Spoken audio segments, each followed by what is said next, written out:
ఒక running train లోపల ఒక రెడ్ సూట్ కేస్, దారుణమైన స్మెల్.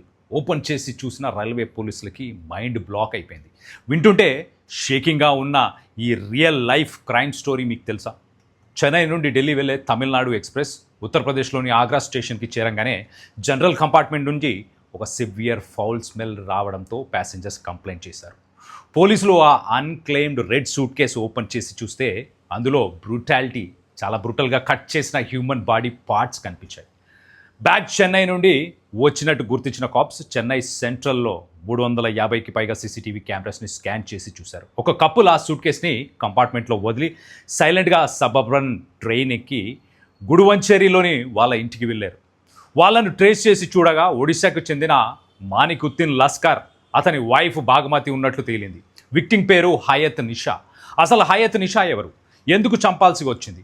ఒడిశాకి చెందిన నిషా తన హస్బెండ్తో విడిపోయి తన 19 సంవత్సరాల కొడుకుతో తాంబరంలో ఏసీ మెకానిక్గా పనిచేస్తుంటే ఈ కపుల్ని తమ్ముడు మరదలు అని నమ్మి ఒకే ఇంట్లో ఉండడం స్టార్ట్ చేశారు. కానీ ఇదే నమ్మకం తన ప్రాణం తీసింది. ఇనిషియల్ రిపోర్ట్స్ ప్రకారం daily personal disputes, financial disagreements వల్లే ఈ కపుల్ తన మీద ఎక్స్ట్రీమ్ హేట్రెడ్ పెంచుకున్నట్లు తెలుస్తుంది. పోలీసులు వాళ్ళ ఇంటికి వెళ్ళి డోర్ బ్రేక్ చేయగా అక్కడ కనిపించిన సీన్ ఇంకా ట్రామాటిక్. ఇల్లంతా బ్లడ్ స్టెయిన్స్ ఉన్నాయి. అంతేకాదు మైదా పిండితో సీల్ చేసి ఉన్న ఒక బిర్యానీ హండీ ఓపెన్ చేసి చూస్తే రైస్తో పాటు రిమైనింగ్ బాడీ పార్ట్స్ ఉన్నట్లు చూసి కాప్స్ కూడా స్టన్ అయిపోయారు.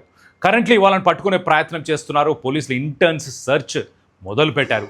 Subscribe for real news, real fast.